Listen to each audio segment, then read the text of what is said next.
So Gagana, Yes, sir. merit MBBS seat in ESI Medical College, one of the dream destinations. So, how is the situation in the family circle, relative circle after this? How are the celebrations going on? So from the first start, when they got to know that I was preparing for my NEET exams, all were like, yeah, she can do it. Like they had kind of hopes in me. So once they got to know that I got into ESI Medical College, they were very happy. They were very proud. They was like, yes, you finally cracked it. You did it very good. Especially my grandmom, she was very happy. And I like to say thanks to my dad. He played a most important role in my life. So he was indeed very happy. So I would like to thank my dad. I could see that. See, the way he, whenever he meets us, the way he congratulates us, he thanks us for things. I used to keep telling, it's your daughter who has done everything, but still the excitement. So he was always there with you. Now, getting into the Edushrine GAGANA relation thing, I want you to travel back 2 years and then tell us how was your mindset while joining Edushrine? Means you joined a NEET coaching, but was it like, yes, I am cracking NEET, yes, I am joining? And how did you decide Edushrine is the right platform, and how was your mindset? I will be cracking, or let us try and see what happens kind of mindset. What was it? Like, to be honest, I was not sure, like I was not aware of the institute called as Edushrine. So when I joined ASC Integrated, because my colleagues had, I had my seniors tell that, yeah, like join this institute, it's good. So till then I was not very confident, like would I be cracking it? Like there's still so many institutions with good results. So I was not sure, like, was it my good decision of joining Edushrine? So when I attended the first few revision classes, the first class, that's when I realized, yes, I guess this is the best choice which I made. Because when the teachers, the way they started those revision classes, it might be the crash, like the base thing, Bridge basics course. thing, bridge course Bridge course, classes, which they started was literally the best. So that's when I was like, yeah, joining Edushrine, I wouldn't regret. Good. And that's when, Good. So you are finally there. yes, sir. Nice. During your 2 years of preparation with Edushrine, which aspects of Edushrine coaching and Edushrine academic system do you think were most useful to you? Most useful was the study materials which they provided and the mock tests as well as the lectures. All those were like the most best thing in Edushrine part, because the study materials which they provided was very like in detail. The MCQs which it might be like each lesson contained almost all 100 plus questions. Even there were lessons in biology which there were 700 plus questions. So solving all those, like it kind of boosted me, like yeah, like whenever I took mock test, it kind of motivated me. So the study materials played actually a very major role in me. Okay, so study material you find the most useful aspect. Then, how was your interaction with faculty at Edushrine? How did the faculty of Edushrine help you? Starting few stages, I still remember I used to avoid speaking with teachers. I never went for doubt clearing sessions and all. But then when teachers kept questioning me about the doubts, all those, and that's when I started approaching teachers like, yeah, let me just give it a try. I was in a mindset that there's Google, let me just Google it and check it, let me not approach teachers. I was kind of scared, and that was my actual nature. But then once I approached physics, I had a doubt. I was like, let me just check it, like how it would be. I approached physics, I still remember. He didn't just explain that one particular question. All the questions, all the topics which were related, he even discussed those. That's when I thought that, yes, I guess this is the best idea. I should approach teachers. Because in Google, like I put a question, I get the answer, and that's all. Like I have no other idea or anything. Approaching teachers was the best thing. So artificial intelligence is not intelligent enough, to explain it from all the angles. That's perfect. Very good. Moving on. You used to have a doubt clearing come study session soon after every class. If you remember, you used to have 2 subjects per day, and after first subject, 1 study session. After second subject, 1 study session. How these study and doubt clearing sessions helped you during? Like our teachers' topics were fresh. So once we completed listening to teachers' lecturers, we had 15 minutes break. So I utilized that time as a nap time. Taking nap for those 15 minutes was actually very important for me. The next 2 hours was dedicated to my study hours. So there I sometimes cleared my doubts. My friends actually helped me a lot. So when I cleared my doubts, it was like, yeah, I was totally confident in that topic. So 2 hours study session, we utilized it pretty well. So it was like, yeah, it helped me a lot. Okay, fantastic. Now, if I'm not wrong, only during second year, you guys have written 50 plus mock tests, leaving what you have written during the first year. How these mock tests were helpful in terms of the standard of questions, in terms of practice, and how you used to translate that into improvement in your performance, how you used to self-analyze and then translate it into a better performance. So once we gave mock test, what was the thing, like I would come back to my home, I would evaluate like how much marks I would be getting.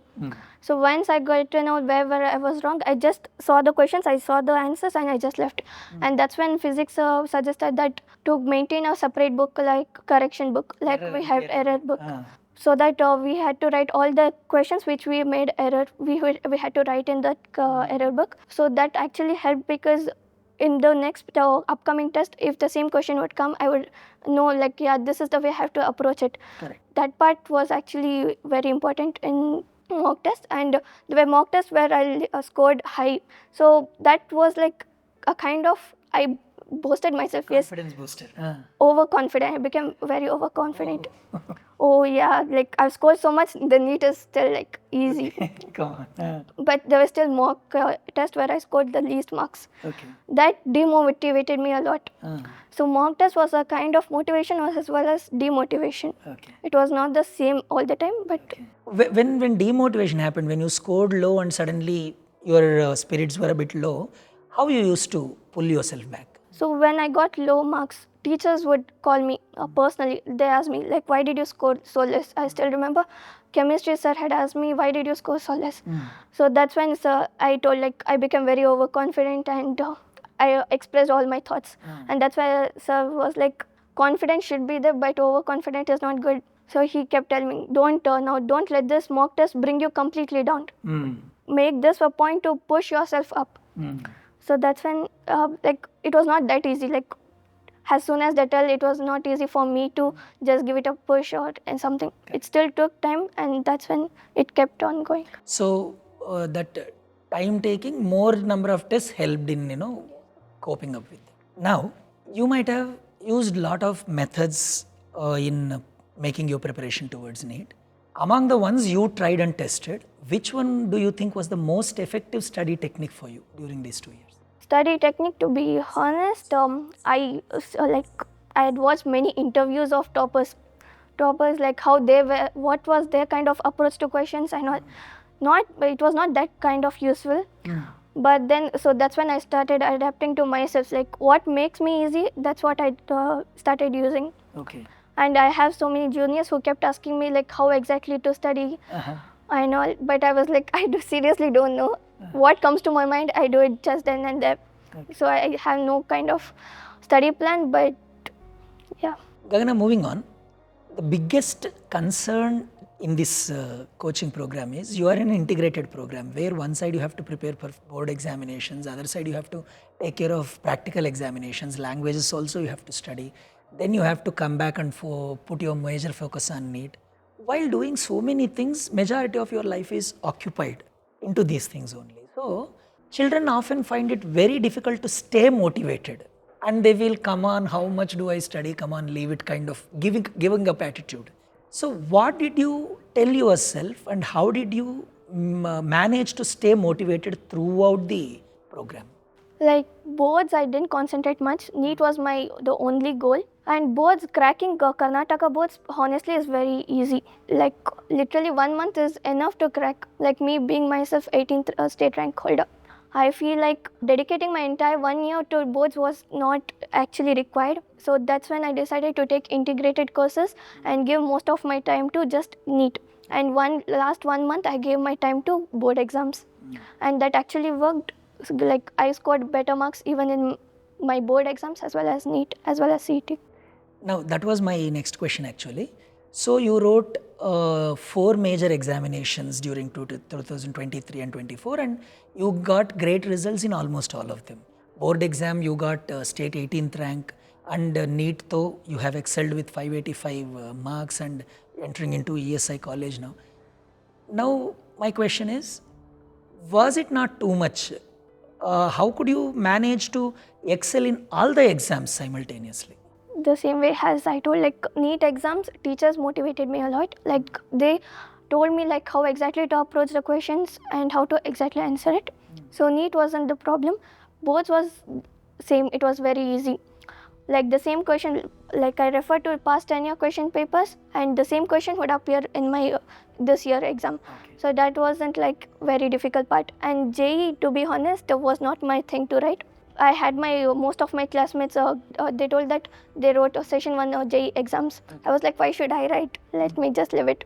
When I heard my classmates tell that, yeah, they have written everyone, and that's when I thought that, yeah, let me just give it a try. Why don't I? That's when I decided to give my session to JEE exams. To be honest, compared to NEET exams, I felt JEE to be easy. Okay. Chemistry as well. Chemistry was not that easy, but physics was easy because it was just problem solving. So I solved the problems, and giving my JEE exams actually helped my NEET exams because there was some kind of exam fear in me. Okay. So I made sure that the same mistakes which I did it my JEE exams, I didn't want to repeat it in my NEET exams. Fantastic. So managing aptitude, test time only, managing aptitude and all, it helped. Superb. So in my previous question, the major concern in my question was, how did you stay motivated to study without giving up at any point? To be the entire year, I wasn't like completely motivated. It wasn't like I was not demotivated in any point of time. There were times where I was demotivated as well as motivated. So how I kept myself motivated was my dad, to be honest. Okay. The way he was struggling for me to struggling with me. Okay. All those struggles which I saw in my parents' eyes and everything kept me motivated all the time. I was like, let me do anything, but what I wanted is my medical seat. Let me do it. My parents' dreams are that, why don't I just fulfill it? So to be honest, my dad is the greatest motivator. Super. So he is the one why I was motivated the entire year. Fantastic. Fantastic. Were you a victim of self-doubt at any time during your preparation? Can I really do it? There were many times. To be honest, in the crash course time, when I was scoring, my marks was just 400s, 300s. It was in that range. Okay. Regarding that, I had approached my biology. So I asked him, like, sir, I guess I wouldn't be cracking NEET this year.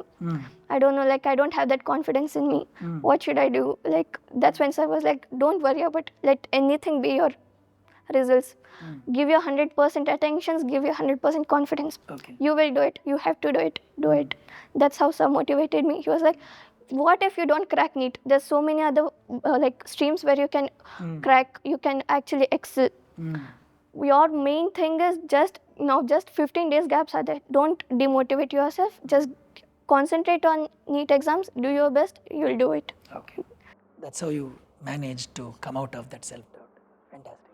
Majorly, whenever we say JEE, NEET, K-CET, this kind of exams, first thing that comes to mind for children is stress. What were your strategies to handle stress? Stress was, I wasn't that stressed. JEE, NEET, starting of the year when I came to second PU, I was like, first PU I had completely enjoyed. I didn't care about NEET exams. Okay. Second year was not the same. I was like bringing up myself like, yeah, I have to crack NEET. So thinking about that was, first few days was very stressful. Like the college timings, it might be the traveling timings, changing my sleeping schedules, all this was stressful. How I managed it was, few days was very tough, but like I kept on changing my sleeping schedules. Okay. Somehow I managed it. So now I want you to throw a little bit light upon the crucial 3 hours. 2 years of dedication, preparation was for those crucial 3 hours of attempting NEET exam, right? So how was that exam hall environment? How was the exam mindset? How were the arrangements by NTA? What did you feel about your NEET exam? NEET exams are the same way. Like JEE exams, I was very scared. I almost forgot most of the formulas. Okay. So I thought that the same mistake I shouldn't repeat in my NEET exams. So when I entered my NEET exams, I made sure that my mind was cool. My heartbeat was normal. I made sure that thing very much sure. So once I entered the examination hall. There were a lot of checkings and all. My only goal was I need to complete those 3 hours. I should completely, without any distractions, let me crack it. Those 3 hours without anything. So when I entered my classroom, I slept for half an hour. Before writing exams, I slept half an hour. Then exams were announced. Exam timings, like that time I felt seeing the questions, the way questions were asked, it was very easy. So I had no kind of tensions or any other things. Managing time was actually was something I doubted, but it was not the great matter for me when I gave my NEET exams. I was able to manage all the 3 hours, all the 3 subjects perfectly. Super. So you divided time among the subjects, planned it accordingly, or was there any, as time went, you went ahead? Like first I started with my chemistry. Chemistry was the easiest. So chemistry, it almost all took me half an hour. Biology, personally, I was good in it. So even biology, as I remember, I gave just 45 minutes.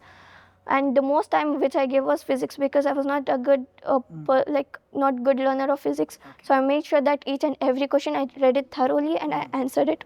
Correct. So physics, I gave the most time. I didn't give any kind of time, like 1 hour each subject. It wasn't like that.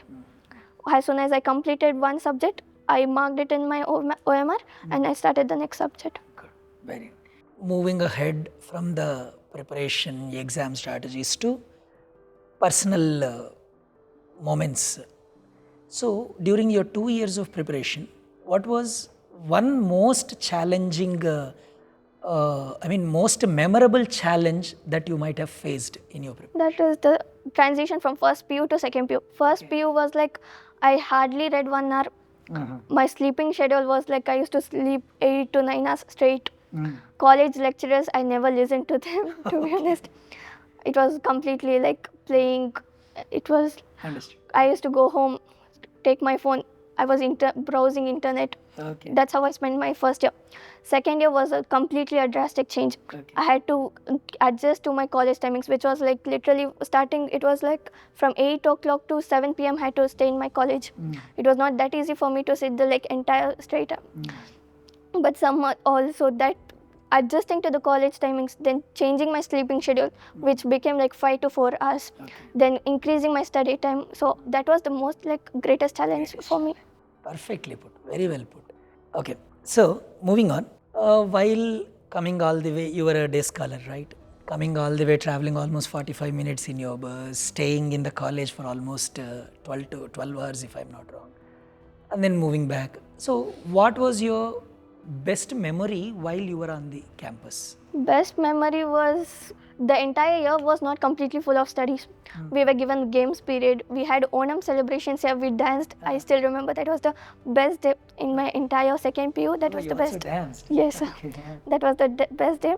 And as I told, it was not completely full of studies, and even we had provided games period. Yeah. So that it was a kind of refreshment. Correct. So I wasn't that stressed or I wasn't pressurized. Understood. Good. Now moving on, when it comes to exams, there are a lot of myths by both parents community, students community. They have common exam myths. Your seniors might have had it, you might have had it, your juniors will have it. So do you know any such common myths and how do you want to debunk them? Common myths which I heard was, like as I said, I had watched many toppers interviews. They were like, I used to sit straight 16 hours, I used to study, and I would to take breaks and all. They kept telling that. Sometimes I actually, first day I gave it a try, but it actually didn't work. Sitting like 16 hours, I kept counting. Like if I start from 8 p.m., if I start from 5 o'clock in the morning, how would I be able to manage it? 16 hours, like I had to come to college. Correct. And then go back home. I was like, no, how can I even give 16 hours? And that's when I thought that although I gave 16 hours, while it wasn't that useful for me. Like my brain was not stable. It would go like, I should do this, I should watch my phone, I should scroll something. Distracted. I was kind of distracted. And then one day what I did was 2 hours straight, I opened my book, biology book. I sat and I was like, 2 hours I gave my complete concentration. And that day I realized like giving more time is not important. like the way I spent that particular time was important. So that's how I. So the common myth is that the amount of time you spent is important, but you say not the quantity but the Quality is important. quality is important. Fantastic. Any last words of advice for your juniors? Juniors, like I had my juniors, most of my juniors approached me asking, like, how do you study? Let me just follow the same schedule. Okay. I was like, no, don't. I don't have my own specific schedules. I keep changing it random. It's random. And they're like, I'm scared. What should I do? Like, the mistake which I did, and I don't want my juniors to do, is from the starting year, from the very start year, that is the first few, for them, let them concentrate to their lecturers. Let them start preparing for NEET from the very first year. And not make the same mistake like how I did. Like what we have done. Good. Fantastic. So, have you planned any specialization for after MBBS? Specialization as of now, I have not yet. Okay. Like I just wanted to complete my 4.5 years and then after cracking NEET PG, I thought of thinking. Good. So, all the very best for your stay in ESI. All the very best for your tenure as a doctor. We want to see you as a world-renowned doctor. Thank you. All the best, Gagana. Thank you, sir.